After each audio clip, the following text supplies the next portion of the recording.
Back with another video of PHP beginner tutorial. तो last video में हमने कुछ जो चीज़ें पढ़ी थी उनका तो इस्तेमाल हम करेंगे। आई होप आपको समझ भी आ गई होगी। तो हम लोग इस वीडियो में फॉर्म सबमिशन के थ्रू जो फॉर्म डेटा आता है उसको कैसे हैंडल करते हैं, उसको कैसे कैच करते हैं, इसके बारे में आज पढ़ेंगे। तो एक फ़ाइल बना लेते हैं form.php के नाम से, और एज़ यूजुअल हम इसको HTML का एक फॉर्म बना लेते हैं। ठीक है, तो ब्राउज़र में भी हम इसके form.php को ओपन कर लेते हैं। अभी तो खाली होगा। तो फॉर्म सिंपल फॉर्म हम बनाते हैं, जैसा कि आप ईमेल हम टाइप ले लेते हैं और नेम भी ईमेल ले लेते हैं। प्लेस होल्डर में हम बताएंगे जी इंटर योर ईमेल, और इसको रिक्वायर्ड कर देते हैं ताकि ये ज़रूरी हो जाए सबमिट करना। इसी तरह हम आगे जो है इसको पासवर्ड टाइप रखेंगे ताकि हम पासवर्ड ले सकें। अब और भी चीज़ें काफ़ी सारी ले सकते हैं, इंटर योर पासवर्ड, और इसको भी रिक्वायर्ड कर देंगे और ब्रेक कर देंगे। तो नीचे हमारे पास आ जाएगा सबमिट का एक बटन, जो हम लॉगिन के नाम से ही रख सकते हैं। ठीक है, तो आप इसके साथ अगर नेम भी करना चाहें तो वो भी कर लें, बेशक टेक्स्ट ही रहने दें इसकी टाइप को, और इसका नाम नेम कर दें कस्टमर का, या कोई भी बंदा जो लॉगिन करने की कोशिश कर रहा है। तो हम बेसिकली लॉगिन फंक्शनैलिटी तो नहीं बना रहे, हम बेसिकली इसको समझ रहे हैं कि या इस तरह कर लेते हैं, तो इस तरह भी सही है। तो प्लेस होल्डर में हम कह देते हैं इंटर योर नेम।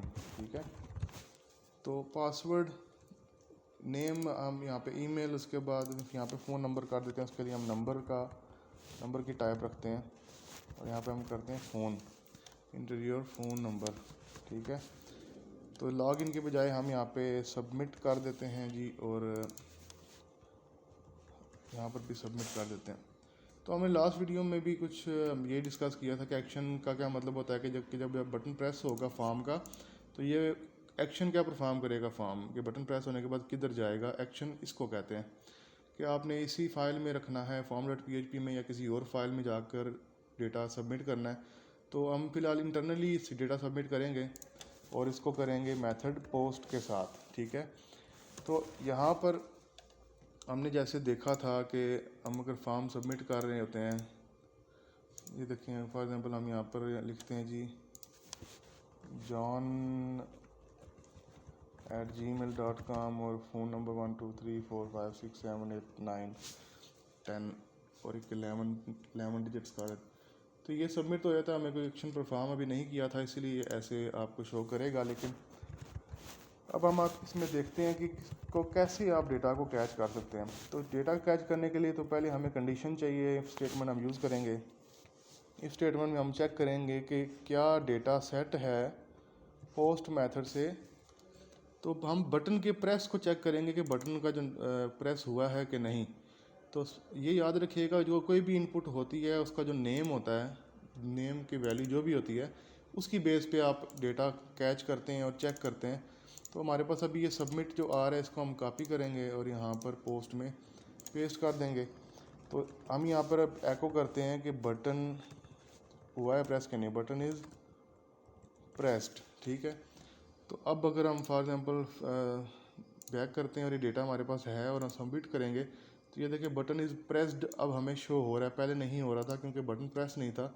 तो ऐसे आप अपने फॉर्म के सबमिशन को चेक कर सकते हैं। इसी तरह अब फॉर एग्जांपल हमने डेटा शो करवाना है जो हम ले रहे हैं। तो फॉर एग्जांपल हम पहले एक लोकल वेरिएबल बना लेते हैं पोस्ट मेथड के से, और उसको जो नेम है नेम का वो नेम ही है। तो ईमेल आपको पोस्ट, इसका भी नेम ईमेल है, और फ़ोन के नाम से एक लोकल वेरिएबल बना लेते हैं जो फ़ोन है नाम जिसका। ये जो मैं पोस्ट मेथड के अंदर नेम्स लिख रहा हूँ, ये वाले तीन, ये बेसिकली ये तीन नेम्स हैं इन इनपुट्स के। हम जिस तरह किसी भी पर्सन को उसके नाम से बुलाते हैं कि उसको एड्रेस करने के लिए कि हम उससे बात करना चाह रहे हैं, या उसी तरह इनपुट की भी नेम जो होते हैं हम इन्हीं के थ्रू डेटा गेट करते हैं। तो फॉर एग्ज़ाम्पल हम यहाँ पर डॉलर नेम को एको करते हैं और इसको रिफ़्रेश करते हैं, सबमिट करते हैं, तो देखें हमें नेम यहाँ पर शो कर रहा है। तो इसी तरह आपने फॉर एग्ज़ाम्पल हम यहाँ पे लिखते हैं, यहाँ पे एक स्ट्रिंग ऐड कर लेते हैं और कॉन्कैटिनेट करते हैं ताकि लास्ट जो हमने रिकवर किया हुआ है वो भी रिकॉल हो जाए। नेम यहाँ पर ये आ जाएगा और इधर हम क्या करेंगे, comma email colon concatenation dollar email कि हम अब ईमेल शो करें।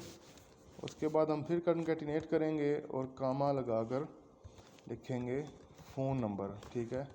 तो इसी तरह हमने फ़ोन को भी यहाँ पर एको कर दिया है एक ही लाइन में। तो ये अगर हम दोबारा से सबमिशन करते हैं तो ये देखें नेम जॉन, ईमेल ये आ रही है, फ़ोन नंबर उसका ऐसे आ रहा है। तो इस तरह आपने फॉर्म की सबमिशन करनी होती है पीएचपी में और इस तरह डेटा को आपने कैच करना होता है। अगर फॉर एग्जांपल अभी आप इसको अगर form.php भी कर दें तो ये तब भी इसी पेज पर ही सबमिट करेगा डेटा को। अभी हम अगर फॉर एग्जांपल सबको खाली करते हैं और फॉर एग्जांपल हम यहाँ पे जो जॉन लिखा हुआ था और यहाँ पे भी john@gmail.com और नंबर फॉर एग्जांपल हम ये लिख रहे हैं, तो देखेंगे इसी पेज पर दोबारा वापस आया है। लेकिन अगर हम फॉर एग्जांपल हम कहते हैं जी सबमिट के नाम से हम एक फ़ाइल बना लेते हैं, उसमें अगर हम ये काम करना चाहते हैं फॉर एग्जांपल तो नई फाइल बनाते हैं सबमिट के नाम से और यहाँ पर हम HTML का डॉक्यूमेंट ले लेते हैं। इफ़ स्टेटमेंट को कोड समेत कंप्लीट हम उठा के यहाँ पर रखेंगे और ये सबमिट के नाम से जो हमने एक्शन दिया है कि फॉर्म सबमिट होने के बाद इस फाइल पर जाए तो वो इस फाइल पर आके फिर डेटा को हैंडल करेगा, ठीक है। तो अब हम फॉर एग्जांपल यहाँ पर दोबारा से वही रिकॉर्ड रखते हैं, देखें तो आप सबमिट करोगे तो ये आपको submit.php वाली फ़ाइल में जाकर डेटा शो करेगा, क्योंकि हमने अब डेटा को उस फाइल में एक्सटर्नल फाइल में शो करवाया हुआ है पकड़ के। अगर चेक किया है कि सबमिट का बटन प्रेस हुआ है कि नहीं, वो जब चेक हो जाएगा फिर उसके बाद हमने पोस्ट में जो भी डेटा आ रहा है वो सब हम शो करवा सकते हैं। अगर आपने सारा डेटा एक बार शो करवाना है एरे के तौर पे तो भी आप इसको शो करवा सकते हैं, जैसे कि प्रिंट आर करेंगे और $_ करेंगे तो आप सारा डेटा ऐसे भी शो करवा सकते हैं एज एन एरे। ये देखें कि इसमें ये सारी की और वैल्यूज़ आ रही हैं। इसकी की नेम जॉन है वैल्यू और की ईमेल है वैल्यू, ईमेल यहाँ पे लिखी हुई है जो पूरी एड्रेस ईमेल एड्रेस वो आ रहा है। फिर यहाँ पे कि नेक्स्ट की है फ़ोन, उसकी वैल्यू ये आपके पास फ़ोन नंबर आ रहा है, तो ये भी आ रहा है साथ, लेकिन हमें इसकी ज़रूरत नहीं होगी। तो इस तरह हमने फॉर्म सबमिशन करनी है। हमने इंटरनली और एक्सटर्नली देखा है कैसे इसको हैंडल करना है। तो इस वीडियो में हम इतना ही रखेंगे। नेक्स्ट वीडियो में हम डेटाबेस के बारे में डिटेल में बात करेंगे और फिर इस फॉर्म को लेकर चलेंगे आगे और देखेंगे डेटाबेस में कैसे आप इंसर्शंस कर सकते हैं, कैसे डेटा आप क्रिएट कर सकते हैं, रीड कर सकते हैं, डिलीट कर सकते हैं और उस डेटा को एडिट करके अपडेट कैसे कर सकते हैं। तो नेक्स्ट वीडियो में आपसे मुलाकात होती है, तो ये आपने एक बार प्रैक्टिस कर लेनी है। मैं कहता हूँ 2-3 बार 5-6 बार करें ताकि आपको ज़्यादा से ज़्यादा इसकी समझ आ सके और आप इसको मज़ीद डिटेल में समझ सकें कि कैसे ये काम करती है PHP। तो नेक्स्ट वीडियो में मिलते हैं और आगे डेटाबेस के बारे में मज़ीद डिस्कस करते हैं।